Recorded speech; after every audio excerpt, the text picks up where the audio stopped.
Ta dëgjojmë zotrit Zemaj. Mirë, ke dorëzuar në shkrimet si iniciator mbase. Përshëndetje për gjithë.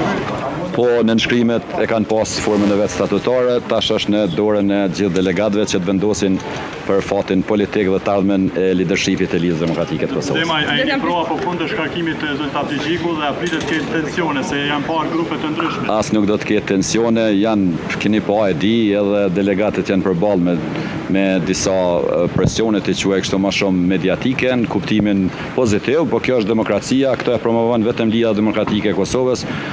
Këto ngjarje nuk mund të shenin në parti tjera, që besa as në partitë në vendet e rajonit, andaj kjo është vetëm për fuqizimin e LDK-s dhe asgjë tjetër. Po kjo po përsëritet shpesh zotri Zemaj, para 6 muaj e patët një kuvend ku veç se Abdi Gjiku. Për këtë arsye jemi parti demokratike, për këtë arsye kërkojmë suksese më të mëdha dhe për këtë arsye nuk ndalemi derisa ta kem partinë LDK të parë edhe për ashtu e cila është krijuar dhe formuar. Kush mund të ketë sukses më të madh si kandidat brapa Abdi Gjikut? Sot është vetëm një pikë e rendit të ditës, tema tjera hapen në kuvendet e radhës së LDK-s. A do të jeni kandidat për këtë pozitë?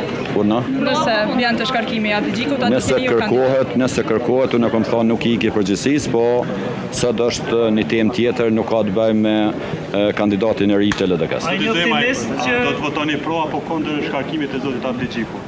Tash jemi një kuvend, unë kam qenë nënshkrues, në nënshkrimje ka një kërkesë, po vota është e msheftë dhe tash duhet me ruajt edhe integritetin e votës. A jeni optimist që nisma ka me pas sukses? Besoj që po. Faleminderit shumë, suksese.